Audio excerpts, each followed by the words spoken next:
Hello everyone. तो आज की वीडियो में हम पढ़ने वाले हैं बीए 6 सेमेस्टर इंग्लिश लिटरेचर, जो हमारा सब्जेक्ट है 6 सेमेस्टर का, paper first Indian and new literature in English. ये टाइटल है पेपर फर्स्ट का, ठीक है, जिसमें हमारी चल रही है यूनिट 6 पोइट्री। आज हम यूनिट 6 पोइट्री का लास्ट टॉपिक पढ़ेंगे, एडी होप, जो पोयम है ऑस्ट्रेलिया, एडी होप के द्वारा लिखी गई है, ठीक है। तो वीडियो को स्टार्ट करने मतलब क्लास स्टार्ट करने से पहले कुछ पॉइंट मैं आपको हमेशा बताती हूँ, तो वो ज़रूर देख लीजिए आप एक बार। सिलेबस को अपनी यूनिवर्सिटी की ऑफिशियल वेबसाइट से ज़रूर चेक कर लें, क्योंकि सभी यूपी स्टेट की यूनिवर्सिटी का सिलेबस सेम नहीं है, ठीक है। और सेकंड ये कि अगर आपके यूनिवर्सिटी का पैटर्न एमसीक्यू है तो सिर्फ एमसीक्यू क्वेश्चन ना पढ़ें, बहुविकल्पीय प्रश्न ना पढ़ें, उसके साथ साथ जो ऑथर पोइट है, ठीक है, उसके बारे में पढ़ें, समरी भी पढ़ें, उसकी फैक्ट्स भी पढ़ें और उसके एमसीक्यू क्वेश्चन भी पढ़ें। उसके बाद ही जो है अपना जो सारे एमसीक्यू क्वेश्चन पढ़ें, ठीक है, क्योंकि एमसीक्यू क्वेश्चन तभी आपके समझ में आएंगे जब आपने ये तीनों चीज़ें पढ़ रखी होंगी, ठीक है। तो आज की वीडियो में हम ऑथर के बारे में यानी राइटर के बारे में पढ़ेंगे, line by line poem discuss करेंगे, क्योंकि ये पोयम है एक। उसके बाद उसकी समरी भी देखेंगे, जो भी उससे रिलेटेड फैक्ट्स होंगे वो भी हम करेंगे, जो एमसीक्यू क्वेश्चन के लिए इंपॉर्टेंट है, ठीक है। तो स्टार्ट करते हैं आज की क्लास। तो फर्स्ट है हमारा टॉपिक, एडी होप के बारे में पढ़ लेंगे, ठीक है। तो एडी होप राइटर हैं इसके, मतलब पोइट हैं। तो about the poet A D Hope, ये पोइटेस नहीं है, पोइट ही हैं, एडी होप के बारे में जान लेंगे। और हाँ, एमसीक्यू को हम नेक्स्ट वीडियो में कवर करेंगे, जिसका लिंक आपको डिस्क्रिप्शन में मिल जाएगा। पूरी प्लेलिस्ट बना दी है बीए 6 सेमेस्टर की, ठीक है। तो पूरी प्लेलिस्ट एमसीक्यू की अलग है, समरी वाली अलग है, तो दोनों का ही लिंक आपको डिस्क्रिप्शन में मिल जाएगा, वहां से आप सेव कर सकते हैं। वहीं पर सारी क्लासेस लाइन बाय लाइन आपको मिल जाएंगी, ठीक है। तो अब एडी होप के बारे में हम जान लेते हैं। फुल नेम आ सकता है एमसीक्यू क्वेश्चन में कि इनका फुल, एडी होप का फुल नेम क्या है। तो इनका फुल नेम है एलेक डरवेंट, जिसको शॉर्ट में कहते हैं एडी होप, एलेक डरवेंट होप यानी एडी होप। इनका जन्म कब हुआ था, इनकी बर्थ कब हुई थी, डेट ऑफ बर्थ देख लेते हैं।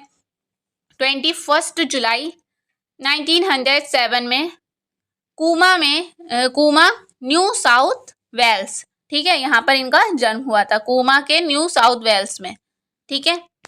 मृत्यु, डेथ कब हुई थी इनकी, 13 जुलाई 2000 में। कब हुई थी, 13 जुलाई 2000। एज ऑफ 92 ईयर्स के थे जब इनका मृत्यु हुई थी, ठीक है। कहाँ पर हुई थी, कैनबेरा, ऑस्ट्रेलियन कैपिटल टेरिटरी है, ये क्या है, ऑस्ट्रेलियन का कैपिटल टेरिटरी है कैनबरा, वहाँ इनकी मृत्यु हुई थी। हुई किस बीमारी की वजह से हुई थी, ही सफर्ड डिमेंशिया से ये पीड़ित थे। डिमेंशिया एक दिमागी बीमारी होती है, ठीक है। ऑक्यूपेशन क्या था इनका, ये पोइट और एसेइस्ट थे, मतलब एसे और पोइट थे ये। He was the oldest of 5 children, ये 5 मतलब अपने माता पिता के 5 बच्चों में से ये सबसे बड़े थे। His father was a Presbyterian minister and a former teacher, ये एक प्रेस्बिटेरियन मतलब चर्च में ये काम करते थे, पुजारी कह सकते हैं, है ना, पुजारी थे एक टाइप के इनके फादर, ठीक है। प्रेस्बिटेरियन याद रखिएगा, ये क्वेश्चन आ सकता है कि इनके फादर का क्या ऑक्यूपेशन, क्या वर्क था। प्रेस्बिटेरियन मिनिस्टर थे and a former teacher. He spend most of his childhood in rural New South Wales and Tasmania, ठीक है। ये यहाँ पर इनका ज़्यादातर बचपन जो है कहाँ गुजरा, अपने गाँव में, न्यू साउथ वेल्स एंड तस्मेनिया में, ठीक है। He was educated at home in most subjects, ज़्यादातर विषयों में इन्होंने अपने घर पे ही शिक्षा ली। बाय हिज मदर, अपनी माता से। His father helped him to learn Latin भाषा को सीखने के लिए इनके पिता ने इनकी मदद की। In 1911 the family moved the Campbell town on the east side of Tasmania, Tasmania के पूर्वी दिशा में एक जो कैम्बेल टाउन था, वहाँ पर इनकी फैमिली चली गई 1911 में, ठीक है। उसके बाद इन 1928 में ही ग्रेजुएटेड फ्रॉम सिडनी यूनिवर्सिटी, कहाँ, सिडनी यूनिवर्सिटी से ग्रेजुएशन की थी इन्होंने, ये पॉइंट बहुत ज़्यादा इंपॉर्टेंट है, याद रखिएगा। Then he went on the Oxford University on a scholarship for 2 years, 2 years की स्कॉलरशिप पर ये ऑक्सफोर्ड यूनिवर्सिटी चले गए। फिर his career at Oxford was not a distinguished one, इनका जो करियर रहा ऑक्सफोर्ड यूनिवर्सिटी में वो कुछ खास नहीं रहा। नेक्स्ट पॉइंट है इसमें, ही रिटर्न टू सिडनी ऑस्ट्रेलिया। ये सिडनी ऑस्ट्रेलिया वापस लौटे, ठीक है, ऑस्ट्रेलिया के सिडनी में इन 1932। किसी किसी बुक में 1932 मेंशन है, किसी किसी बुक में 1931 मेंशन है, ठीक है। तो वैसे तो ज़्यादातर करेक्ट जो है 1932 ही है। तो ये कब लौटे सिडनी ऑस्ट्रेलिया? 1932 में। तो ये कुछ पॉइंट याद रखिएगा कि इन्होंने ग्रेजुएशन सिडनी यूनिवर्सिटी से की और फिर उसके बाद ऑक्सफोर्ड यूनिवर्सिटी में ये गए, ठीक है। और इनके पिता क्या करते थे, उनकी डेट ऑफ बर्थ और मृत्यु की डेट जो वो याद रखिएगा, इंपॉर्टेंट पॉइंट है ये एमसीक्यू क्वेश्चन के लिए। इसके बाद है हमारा, in 1937 Hope married Penelope Robinson with whom he had 3 children, Emily, Andrew and Geoffrey. इनके ये चिल्ड्रन है, ठीक है। इमली एक बेटी है और 2 बेटे थे इनके, Emily, Andrew and Geoffrey. Penelope से इन्होंने 1937 में शादी की जिससे इनके 3 बच्चे हुए, एमिली, एंड्रो एंड जॉफ्रे, ठीक है। नेक्स्ट है, he become lecturer in education at the Sydney Teachers college. उसके बाद ये लेक्चरर बने एजुकेशन सब्जेक्ट के, कहाँ पर? सिडनी टीचर्स कॉलेज में ही, ठीक है। हिज फर्स्ट कलेक्शंस, इनका फर्स्ट कलेक्शन कब पब्लिश हुआ? The wondering islands, published in 1955। कौन सा है इनका फर्स्ट कलेक्शन का नेम क्या है? द वंडरिंग आइलैंड्स, ठीक है, the wondering islands. Most important point है, कब पब्लिश हुआ था इनका फर्स्ट कलेक्शन? 1955 में। कब हुआ था? 1955 में, ठीक है। He got many prizes for his poetry and its style. अपने स्टाइल और पोइट्री के लिए इनको कई प्राइज मिले। A D Hope worked as a psychologist, यानी मनोवैज्ञानिक, with the New South Wales Department of Labour and Industry. जो न्यू साउथ वेल्स डिपार्टमेंट विभाग है वहाँ पर इन्होंने एक मनोवैज्ञानिक साइकोलॉजिस्ट के रूप में कार्य किया, ठीक है। नेक्स्ट हमारा पॉइंट है, in 1937 he worked as a lecturer in education, education के लेक्चरर रहे, एंड इंग्लिश और एजुकेशन के एट सिडनी टीचर्स कॉलेज में। ये पॉइंट हम पहले भी देख चुके हैं, कब ये रहे? 1937 में, ठीक है। नेक्स्ट है हमारा, इन 1945 में he worked and a senior lecturer in English. Senior lecturer के रूप में इन्होंने कार्य किया इंग्लिश के at the university of Melbourne की यूनिवर्सिटी में, ठीक है। कब से कब तक? 1945 से 51 तक, 1951 तक, ठीक है।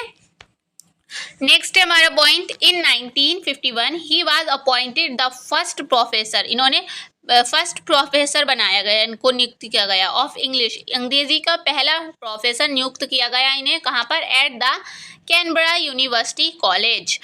कैनबरा यूनिवर्सिटी कॉलेज में इनको इंग्लिश का, अंग्रेजी का फर्स्ट प्रोफेसर बनाया गया, कब? 1951 में। नेक्स्ट है हमारा point, A D Hope was appointed was a professor at the Australian National University, जिसको शॉर्ट फॉर्म में ANU भी कहेंगे। ऑस्ट्रेलियन नेशनल यूनिवर्सिटी में इनको प्रोफेसर बनाया गया, ठीक है, इन द ईयर 1968। ये पॉइंट इंपॉर्टेंट है, कब बनाया गया इनको ANU में? ऑस्ट्रेलियन नेशनल यूनिवर्सिटी में प्रोफेसर अपॉइंटेड कब किया गया? 1968 में। इंपॉर्टेंट पॉइंट है, याद रखिएगा डेट भी। नेक्स्ट है हमारा point, A D Hope retired from ANU in the year 1968। 1968 में ही ये ऑस्ट्रेलियन नेशनल यूनिवर्सिटी से रिटायर हो गए थे, ठीक है, रिटायर हो गए थे।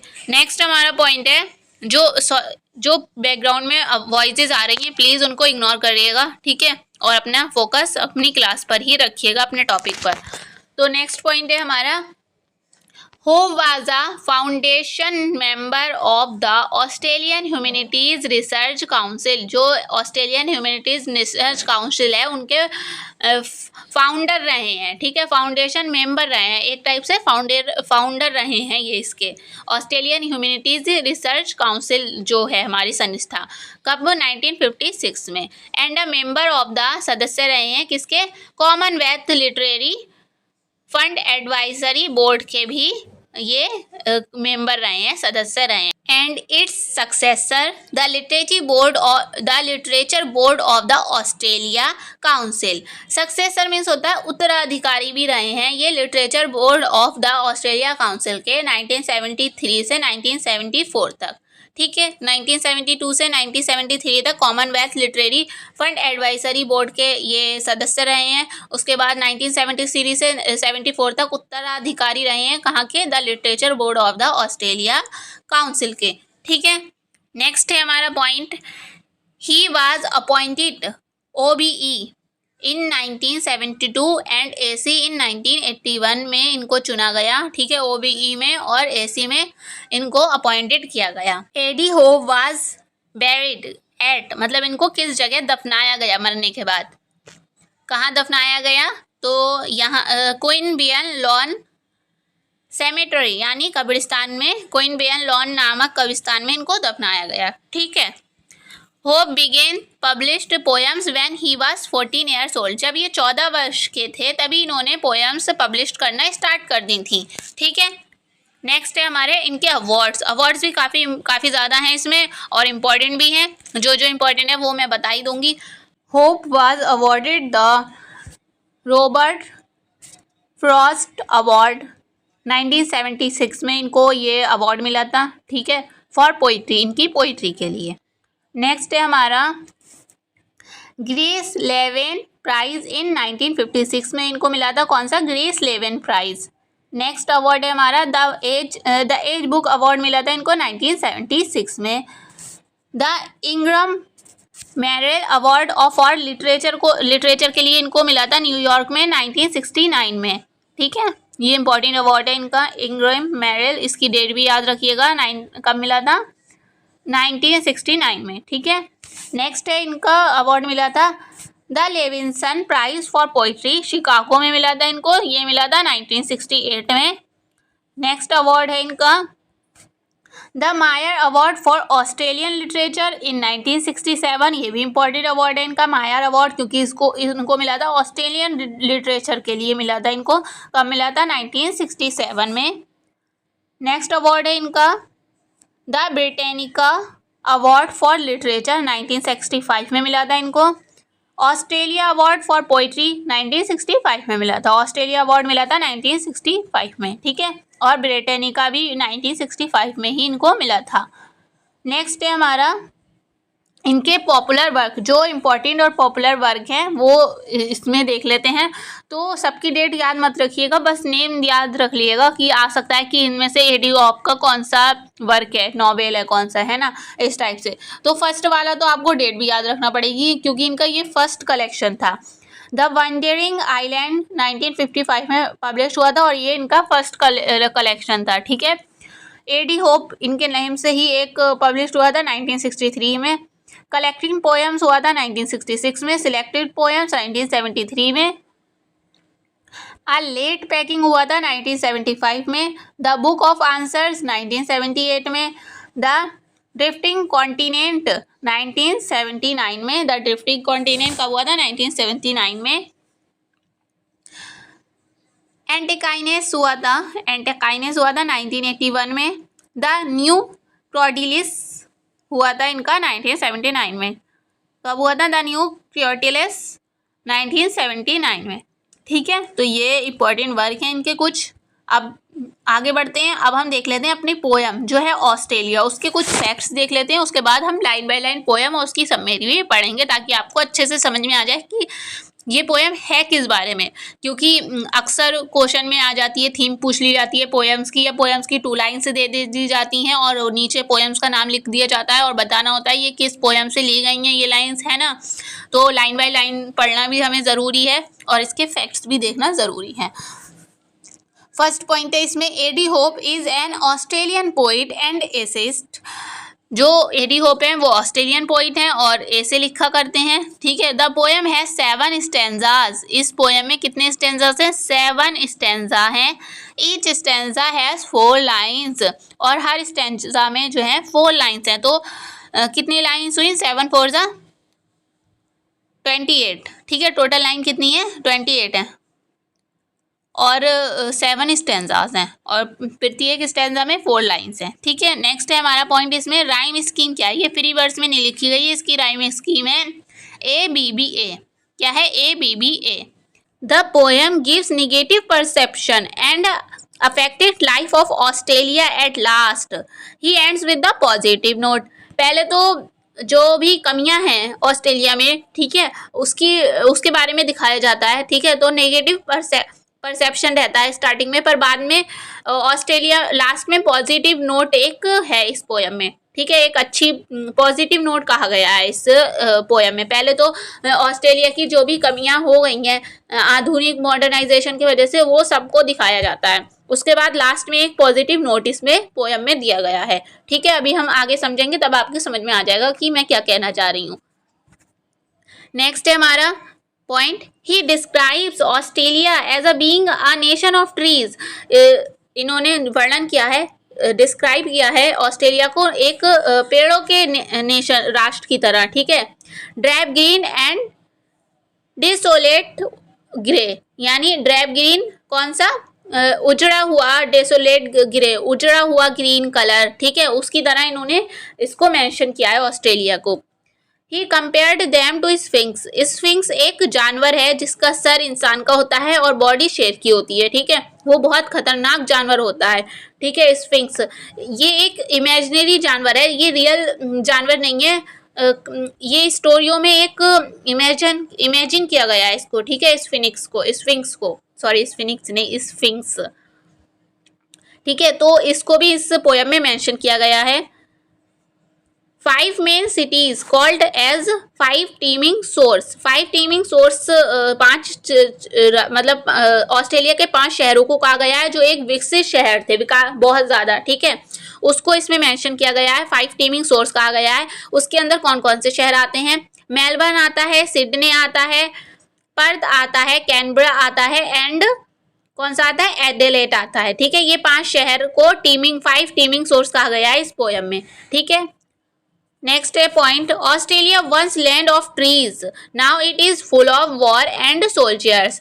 कहा गया है इस पोएम में कि ऑस्ट्रेलिया कभी पेड़ों का शहर हुआ करता, पेड़ों का राज्य हुआ करता था, लैंड हुआ करता था, पर अब ये किससे? राज्य नहीं, मतलब लैंड एक क्षेत्र हुआ करता था। ठीक है, now it is full of war and soldiers, पर ये अब लड़ाइयों से और सोल्जर्स जो होते हैं हमारे, ठीक है, सैनिक, उनसे भर गया है। Poet is waiting for prophet. Prophet यानी एक ऐसे इंसान का वो वेट कर रहे हैं, जो पोइट हैं लास्ट में कहते हैं कि मैं एक ऐसे इंसान का वेट कर रहा हूँ जो वो आएगा और ऑस्ट्रेलिया को बदलेगा, पहले की तरह उसको बनाएगा। Her would come and tell something good about Australia. Tell होगा ये, ठीक है, मतलब वो आएंगे और कुछ गुड, मतलब कुछ अच्छा करेंगे ऑस्ट्रेलिया में। ठीक है, वो एक पैगंबर का वेट करता है जो पोइट होता है। ठीक है, नेक्स्ट अब इसमें दे रखी है इसकी सममेरी। ठीक है, सममेरी को हम अच्छे से पढ़ेंगे और इंग्लिश में भी दे रखी है PDF में और हिंदी में भी। अगर आपको इंग्लिश में पढ़ना हो अच्छे से डिटेल में, ठीक है, तो आप PDF में से पढ़ लेना। मैं आपको इसको हिंदी में समझाऊंगी क्योंकि ताकि आपको जो थीम है इसकी अच्छे से समझ में आ जाए। उसके बाद हम जब लाइन बाय लाइन डिस्कस करेंगे पोएम, ताकि क्योंकि लाइन भी आती है ना कि ये किस पोएम्स की लाइन है इस टाइप से, तो लाइन बाय लाइन पोएम भी डिस्कस करेंगे क्योंकि वो भी बहुत ज़रूरी है। तो अब हम इसकी समरी देख लेते हैं ताकि क्लियर हो जाए कि किस बारे में इस पोएम में बताया गया है और किन किन चीज़ों को इसमें मेंशन किया गया है। ठीक है, तो देख लेते हैं अब हम। A.D. होप ऑस्ट्रेलियन कवि अपने देश ऑस्ट्रेलिया के बारे में वर्णन करते हैं। जो A.D. होप हैं वो एक ऑस्ट्रेलियन कवि हैं और अपने देश ऑस्ट्रेलिया के बारे में इसमें बताते हैं। इस कविता द्वारा वे उस समय के ऑस्ट्रेलिया की स्थिति को प्रस्तुत करने की कोशिश करते हैं। जो इस पोएम में है वो जो ऑस्ट्रेलिया की उस टाइम, उनके टाइम में जो सिचुएशन थी, ऑस्ट्रेलिया की जो स्थिति थी, उसको वर्णन करने की इसमें कोशिश करते हैं। ठीक है, तो वो बताते हैं कि एक समय था जब ये हरे भरे पेड़ों की भूमि थी। ये सब वो ऑस्ट्रेलिया के बारे में कह रहे हैं कि वो एक समय था जब ये हरे भरे पेड़ों की भूमि थी, लेकिन अब ये बंजर भूमि बन चुकी है जहां हर तरफ हरे व भूरे रंग के कपड़ों में सिपाहियों को पाया जाता है। ठीक है, कभी इसकी अंधेरी टूटी हुई पहाड़ियों की तुलना मिस्र के टूटे हुए शेर की मूर्ति से करता है, जिसको स्फिंक्स हमने पढ़ा था। ठीक है, किससे तुलना करते हैं? स्फिंक्स से इसकी तुलना करते हैं, इस देश की। ठीक है, लोग इसे युवा देश कहते हैं, लेकिन ये झूठ बोलते हैं। लोग जो वहाँ के रहने वाले हैं वो ऐसा दिखावा करते हैं ये एक युवा देश है। ठीक है, पर कवि कहता है कि ये लोग झूठ बोलते हैं, ये सिर्फ दिखावा करते हैं। नेक्स्ट है इसमें, यह कवि का अपने देश के लिए आंतरिक दुख का प्रस्तुतिकरण है। मतलब कवि जो अपने देश के लिए दुख महसूस करता है, उसकी देश की हालत को देखकर उसका प्रस्तुतिकरण है ये पोयम। ठीक है, ऐसा तब घटित होता है जब कोई बहुत अधिक परवाह करता है, और ऐसा जब होता है जब कोई व्यक्ति अपनी देश की बहुत ज़्यादा परवाह करता है। उसके कारण वास्तविक हैं, और जिस वजह से वो परवाह कर रहा है ना, वो रियल है। ठीक है, रियल में ऑस्ट्रेलिया की हालत बुरी हो रही थी, एवं वे इन्हें सिद्ध करने में भली प्रकार से योग्य है। और वो जो कवि है वो इन बातों को सिद्ध भी कर सकता है। ठीक है, प्रूव भी कर सकता है। यानी वे उन लोगों के विरुद्ध है जो देश की वास्तविक दशा को छिपाते हैं। वो उन लोगों के मतलब अपोजिट, मतलब उन लोगों के विरुद्ध है जो देश की जो रियलिटी, जो रियल में जो उसकी सिचुएशन है उसको छिपाते हैं। अब ये एक अंतिम उजाड़ तथा खाली देश बन गया है। अब कवि कहते हैं कि कवि ऑस्ट्रेलिया को एक औरत कहकर पुकारता है जो कि कोमल व युवा भावनाओं से भरी हुई है, लेकिन वह उत्पन्न करने में असमर्थ है। वो एक ऑस्ट्रेलिया को एक औरत से तुलना करता है जो खूबसूरत भी है और प्यारी भी है, कोमल भी है, पर वो कोई भी मतलब बच्चा उत्पन्न नहीं कर सकती, उत्पन्न करने में असमर्थ है। ठीक वैसे ही जैसे ऑस्ट्रेलिया उत्पन्न करने में असमर्थ है, जैसा कि ऑस्ट्रेलिया भी कुछ नए मतलब उत्पन्न करने में असमर्थ है। नेक्स्ट है इसमें, ऑस्ट्रेलिया की कोई संस्कृति नहीं है, ऑस्ट्रेलिया का कोई कल्चर नहीं है। कवि कह रहे हैं ये कोई इतिहास नहीं है, मतलब कोई हिस्ट्री नहीं है, कोई गीत या कोई वास्तुकला नहीं है, परंतु इसका इतिहास बहुत बड़ा है। वो कहते हैं कि ऑस्ट्रेलिया में इसकी हिस्ट्री जो भी थी वो सब मिट चुकी है, इसका कोई कल्चर नहीं रहा अब। ठीक है, और ना ही इसका कोई गीत रहा है और ना ही वास्तुकला, परंतु इसका जो हिस्ट्री है वो बहुत बड़ा है। ऑस्ट्रेलिया के लोगों का अंधविश्वास में गहरा लगाव है। जो ऑस्ट्रेलिया में अब जो मतलब कवि के टाइम में जो लोग रह रहे हैं वो कह रहे हैं कि इन लोगों में अंधविश्वास का बहुत बड़ा गहरा लगाव है। द्वीपों की जो रेत है, नदियां हैं, नदियों का पानी सूखा कर देती हैं। मतलब जो नदियों का पानी सूख चुका है ऑस्ट्रेलिया की। कभी इसके बड़े शहरों का कैंसर अल्सर कहकर पुकारते हैं। जो मैंने बताया था कि जो बड़े शहर थे 5, ठीक है, उसको कवि क्या कहते हैं? कैंसर अल्सर कहकर पुकारते हैं। कहते हैं कि ऑस्ट्रेलिया बदल चुका है और अब पुराने यूरोपियन डरपोक जाति को जन्म दे रहा है। ठीक है, वो उनका कहने का मतलब है कि ऑस्ट्रेलिया में जो लोग होते थे पहले वो जा चुके हैं, और प्रवासी जो दूसरे जगह से लोग आकर बसने लगे हैं, जिनके मन में अपने देश के लिए कोई भावना और कोई फीलिंग्स ही नहीं है। ठीक है, और अब वो पुराने यूरोपियन डरपोक जाति से भर चुका है। लेकिन कवि आशावादी हैं, लेकिन कवि को आशा है, एक होप है, और ये मानते हैं कि कोई पैगंबर ऑस्ट्रेलियाई भूमि से अवश्य निकलेगा, कि कोई पैगंबर, कोई मसीहा ऐसा, मतलब कोई व्यक्ति ऐसा आएगा जो ऑस्ट्रेलियाई भूमि से अवश्य निकलेगा। ऑस्ट्रेलिया के लोगों को बौद्धिक विकास के कारण अपनी सभ्यता भूल रहे हैं। ऑस्ट्रेलिया के जो लोग हैं कवि के टाइम के, वो बौद्धिक विकास यानी इंटेलेक्चुअल विकास के कारण, डेवलपमेंट के कारण अपनी सभ्यता, जो सभ्यता होती है उनकी, उसको भूल रहे हैं। वे ऑस्ट्रेलियाई समाज के दोनों पक्षों का वर्णन नहीं करता। वो जो कवि हैं वो ऑस्ट्रेलिया के दोनों मतलब पॉजिटिव और निगेटिव दोनों पक्षों का वर्णन नहीं करता, केवल निगेटिव पक्ष का वर्णन करता है। लेकिन वह ऑस्ट्रेलियाई समाज के केवल नकारात्मक पक्ष को ही प्रस्तुत करता है, यानी पॉजिटिव पक्ष को नहीं देखते हैं कवि, बस सिर्फ और सिर्फ नकारात्मक पक्ष जो है, नेगेटिव पॉइंट, उन्हीं को देखते हैं कवि। ठीक है, और इस पोयम में वर्णन इन्हीं सब चीज़ों का वर्णन किया है। तो अब हम देख लेते हैं अपनी पोयम लाइन बाय लाइन। तो फर्स्ट स्टेंजा है, इसमें मैंने बताया था 7 स्टेंजा हैं इस पोयम में, और सब में 4 लाइन है। ठीक है, तो फर्स्ट स्टेंजा देख लेते हैं। A nation of trees, drab green and desolate grey, in the field uniform of modern wars. Desolate में होता है उजड़ा हुआ, ठीक है। Darkens her heels, those endless outstretched paws, of sphinx. Sphinx मैंने बताया था एक एनिमल होता है जिसका बॉडी शेर का होता है और फेस जो है इंसान का होता है, और ये बहुत ज़्यादा पावरफुल, फिजिकली बहुत ज़्यादा पावरफुल एनिमल को शो करता है, ठीक है।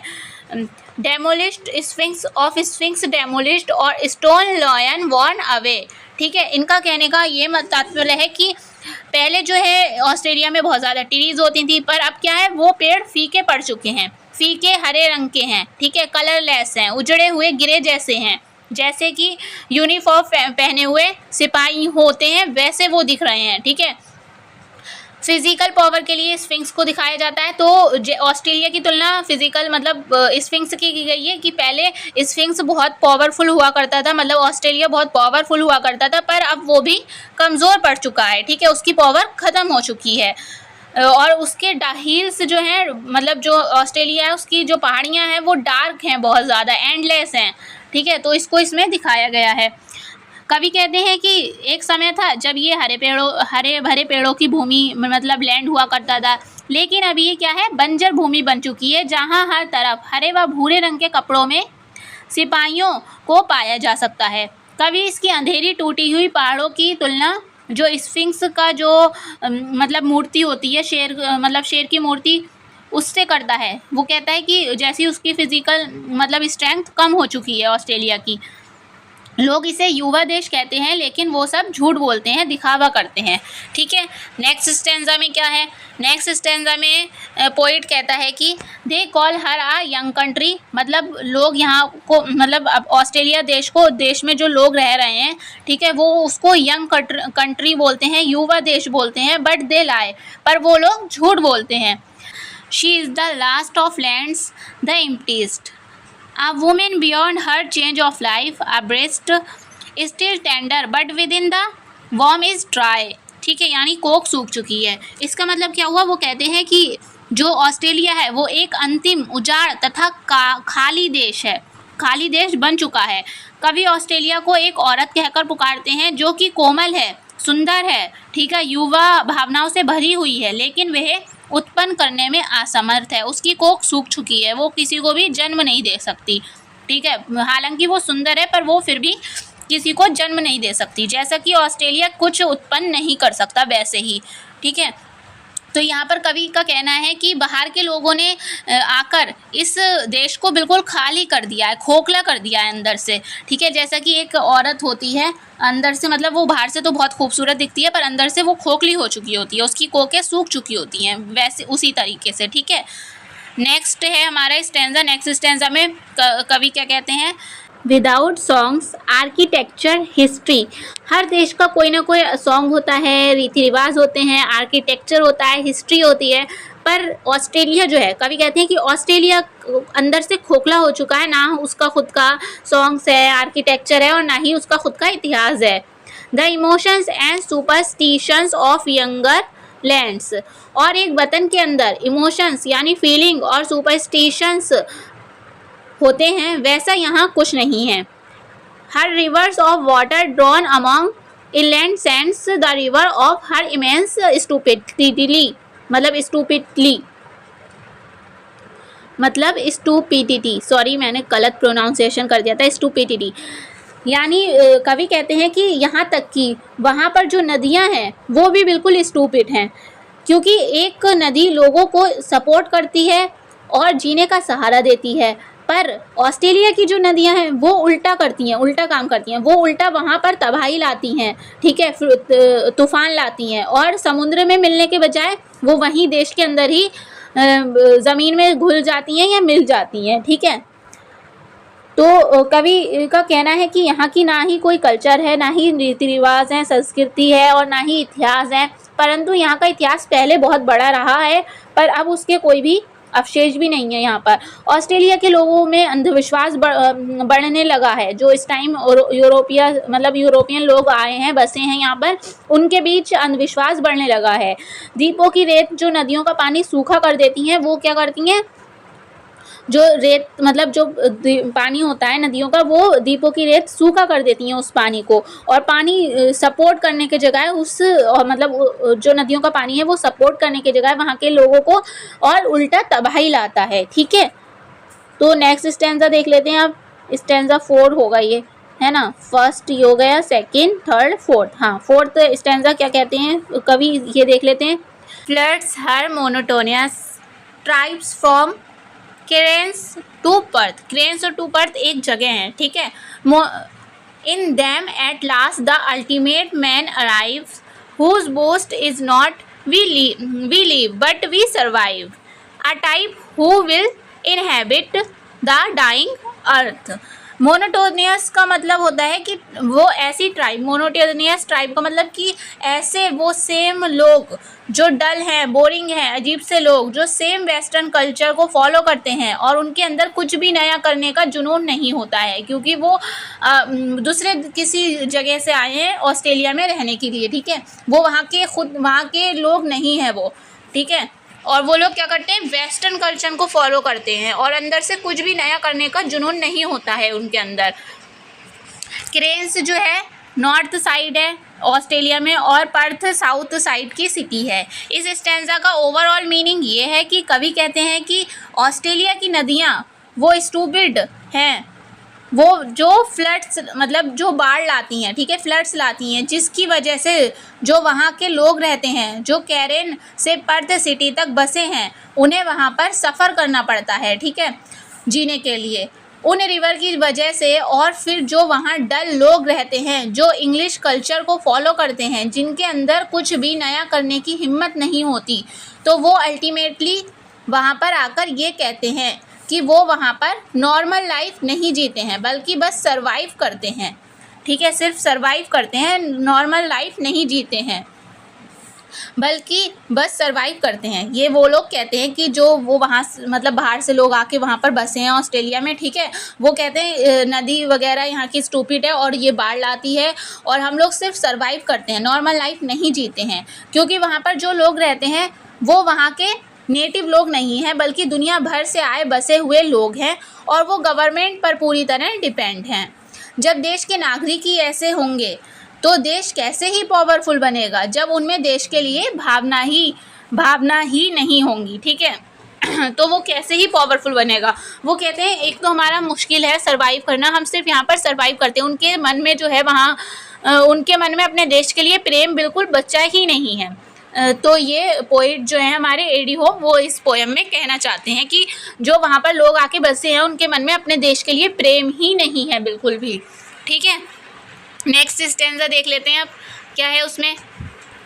एंड हर 5 सिटीज़ मैंने आपको पहले ही बताया था किन किन सिटीज़ जो वहाँ की पॉपुलर सिटीज़ हैं उसको मेंशन किया गया है, उनके नेम मैंने स्टार्टिंग में ही बताए थे वीडियो के, ठीक है। Like 5 teeming source each drains her a vast parasite robber state where second-hand Europeans pollute timidly on the edge of alien shores। यानी यहाँ पर टीमिंग सोर्स का मतलब क्या हुआ कि वो 5 शहर किसी भरे हुए घाव की तरह, किसी ज़ख्म की तरह हैं, ठीक है, जो कि ऑस्ट्रेलिया देश को अंदर से डैमेज कर रहे हैं। जो वो ऑस्ट्रेलिया के पॉपुलर 5 शहर हैं वो अंदर से ऑस्ट्रेलिया को डैमेज कर रहे हैं। फिर पैरासाइट का मतलब है किसी टाइप का परजीवी यानी कीड़ा। फिर सेकंड हैंड यूरोपियंस का मतलब है जो ऑस्ट्रेलिया में अभी रह रहे हैं वो लोग, मतलब वो लोग ऑस्ट्रेलिया के नेटिव लोग नहीं हैं या ओरिजिनल लोग नहीं हैं, बल्कि वो तो दुनिया भर से आए हुए लोग हैं और वो यूरोपियन क्रिमिनल्स हैं जिन्हें ग्रेट ब्रिटेन ने कई साल पहले जेल में डालने की बजाय ऑस्ट्रेलिया में लाकर छोड़ दिया था। तो इन्हीं सब सेकंड हैंड यूरोपियंस के वजह से ऑस्ट्रेलिया जो है वो पल्यूट हो चुका है या गंदा हो चुका है। और एलियन शोर, यहाँ पर एलियन शोर का मतलब है कि ऑस्ट्रेलिया की जो ज़मीन जो है वो उन सेकंड हैंड यूरोपियंस के लिए एक समय पहले नई हुआ करती थी, नई थी, या उनके लिए वो किनारा बिल्कुल नया था, बट अब तो इस ज़मीन पर बस गए हैं वो लोग और वो अब किसी कीड़े की तरह वो लोग इसे खोखला करते जा रहे हैं ऑस्ट्रेलिया को और इसे गंदा करते जा रहे हैं। तो इस स्टैंजा का ओवरऑल मीनिंग ये है कि ऑस्ट्रेलिया के वो 5 शहर जिनका नाम क्या क्या है, मेलबर्न, सिडनी, पर्थ, कैनबरा और एडिलेड है, वे पांचों शहर ऑस्ट्रेलिया के लिए किसी भरे हुए जख्म की तरह हैं जो कि उसे कमज़ोर बना रहा है या खोखला कर रहा है, ठीक है, क्योंकि वहाँ के जो लोग हैं वो बाहर से आए हुए हैं, वहाँ के रहने वाले पहले से नहीं है, इसलिए उनके मन में अपने देश के लिए प्रेम नहीं है, तो वो बाहर से जो लोग आए हुए हैं वो ऑस्ट्रेलिया को लूट कर अंदर से खोखला करते जा रहे हैं, ठीक है, एक पैरासाइट कीड़े की रंग जो है अंदर से खाते जा रहे हैं ऑस्ट्रेलिया को। यही इस स्टेंजा में पोइट ने कहा है कि वो बाहर से आए लोग जो हैं पैरासाइट कीड़े की तरह अंदर से खोखला कर रहे हैं ऑस्ट्रेलिया को और खाते जा रहे हैं, ठीक है। और नेक्स्ट स्टेंजा जो 2 स्टेंजा हैं उसमें पोइट क्या कहते हैं देख लेते हैं। Yet there are some like me turn gladly home from the lush jungle of modern thoughts to find the urban desert of the human mind, hoping if still from the deserts the prophets come। prophets मतलब एक type से पैगंबर कह सकते हैं, एक भला इंसान जो सब कुछ चेंज कर देगा, सब कुछ अच्छा कर देगा, ठीक है। नेक्स्ट इसमें अभी देख समझेंगे ये क्या कहते हैं, पहले नेक्स्ट स्टैंजा भी पढ़ लेते हैं।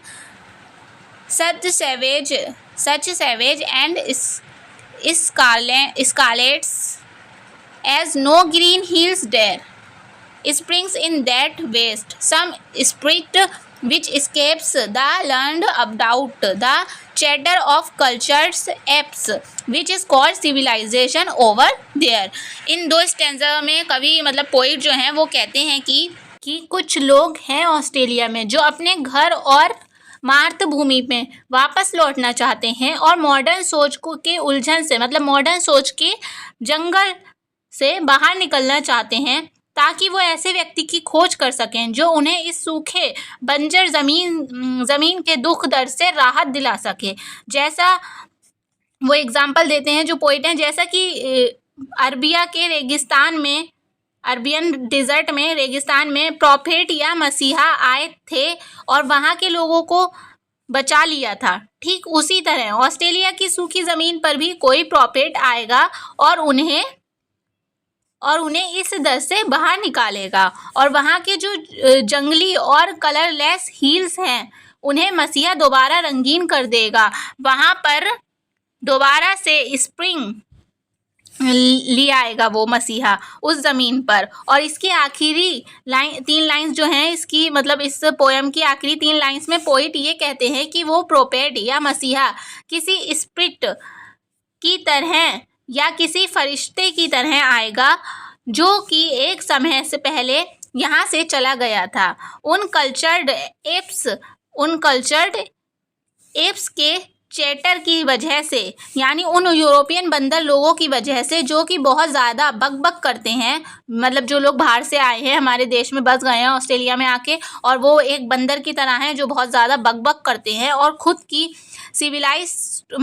को सिविलाइज समझते हैं, पर वह अभी भी किसी एप्स की तरह हैं, यानी किसी वानर की तरह हैं जो कि सिर्फ कॉपी करना जानता हो। तो पोइट एक मतलब उन्होंने बांदर की तरह कहा है कि वो बस एक कॉपी करना जानते हैं, ठीक है, और वो खुद को सिविलाइज्ड समझते हैं पर वो है नहीं।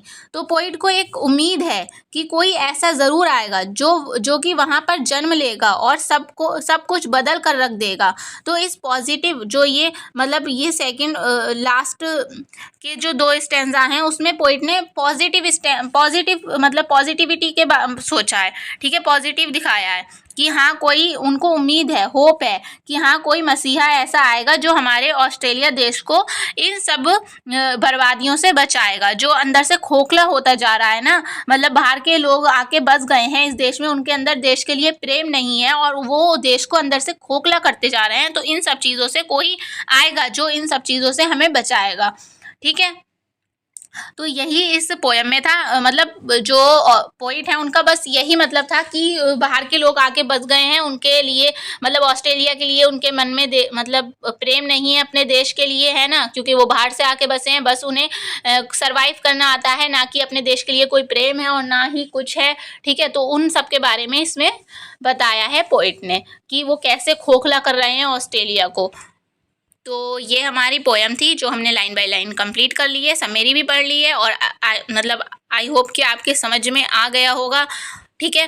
तो ये हमारी वीडियो कंप्लीट होती है। नेक्स्ट वीडियो में हम एमसीक्यू क्वेश्चन कवर कर लेंगे इस चैप्टर से रिलेटेड, तभी हमारा पूरा चैप्टर अच्छे से कवर हो जाएगा, ठीक है। और ये फैक्ट्स वगैरह आते ही हैं MCQ क्वेश्चन में, तो प्लीज़ इसको ध्यान में रखिएगा। जो हाईलाइट हैं वो तो ज़्यादा ही ध्यान में रखिएगा। साथ साथ आपको इसकी PDF कहाँ मिलेगी, तो PDF आपको मिलेगी इस ग्रुप पर, टेलीग्राम ग्रुप है ये, वहाँ जाके आप सर्च कर लिएगा @ लगाकर लर्न विद यूपी गर्ल, या फिर डायरेक्ट आपको इसका लिंक मिल जाएगा डिस्क्रिप्शन में, वहाँ से भी आप देख सकते हैं, ठीक है। और MCQ वीडियो का लिंक भी आपको डिस्क्रिप्शन में मिल जाएगा। और साथ साथ हमने BA 6 सेमेस्टर की 2 प्लेलिस्ट बना दी हैं, समरी वाली अलग, MCQ वाली अलग, दोनों का ही लिंक आपको डिस्क्रिप्शन में मिल जाएगा। तो प्लीज़ वहाँ पर आपको सारी क्लासेस मिल जाएंगी 6 सेमेस्टर की, पेपर फर्स्ट की भी और सेकंड की भी, तो वहाँ से आप देख सकते हैं, ठीक है। तो अब मिलते हैं नेक्स्ट वीडियो में, और वीडियो को थोड़ी भी हेल्पफुल अगर वीडियो रही हो तो प्लीज़ वीडियो को शेयर ज़रूर कर दिएगा अपने फ्रेंड्स और क्लासमेट्स के साथ, ठीक है, और लाइक कर दिएगा। अब मिलते हैं नेक्स्ट वीडियो में। Thank you for watching.